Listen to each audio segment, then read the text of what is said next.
So because of the violence, the Congolese people, they cross the lake and then they enter Burundi. So that's why I visit the refugee camp where the Congolese are concentrated.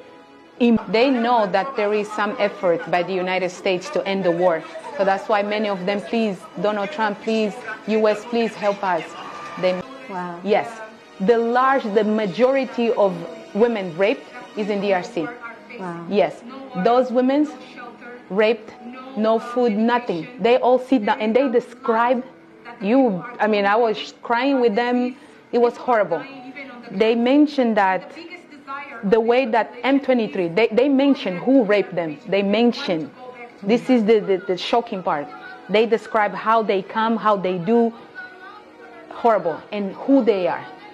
Everything in my report, see no conditions, babies are dying, no food. So they're using this as a weapon to intimidate or to get them to move? What is Yeah, they try to input them fear so they can leave the area, so they can occupy. Okay. Yeah, so because right now they left their houses. Everything they built all their life, they just left in DRC and flee to Burundi with no condition, no house. They live in a little tent, some with 4 kids. This one is traumatized, this old lady. She's trying to tell me M23, M23, many of them.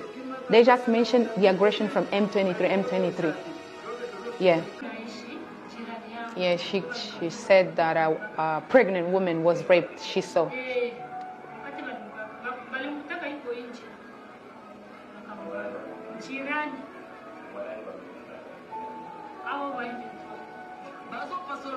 M23, M23, she mentioned. So all of them, because I was trying to understand who are the rapists, who are doing that to them. And they mentioned all of them, M23, M23. But the thing... Museveni and his thugs denied their crimes. They killed our people and denied it. They tortured people and denied it. They raided our houses and denied it. General Museveni has been a smart dictator because he puts on a suit, goes to the West and to the UN, speaks very nicely about democracy and human rights. But realistically, he does not mean any of those.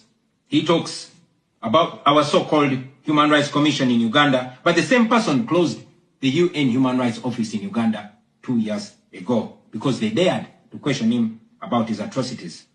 Now that is how he has been able to maintain a facade of democracy for 40 years and counting. But now Museveni is 83 years old, and his 51-year-old son, Muhoozi Kainerugaba, commands our military, the Uganda People's Defense Forces, more like Uganda's defense against its own people.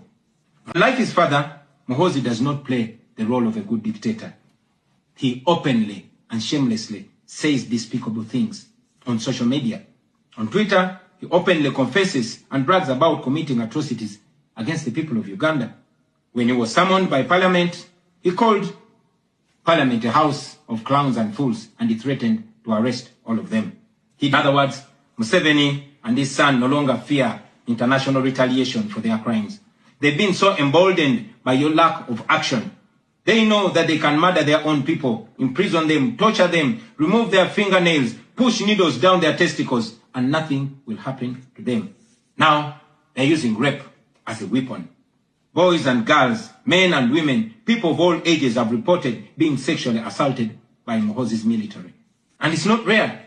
The majority of the people that they capture and unlawfully imprison have reported being raped, whether men or women.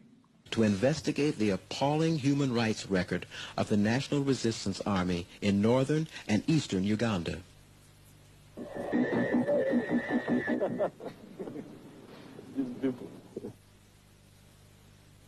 Operation Sim Sim is an unprecedented report by the first Western TV team to investigate the intolerable abuse of Ugandan women and men through rapes by the NRA.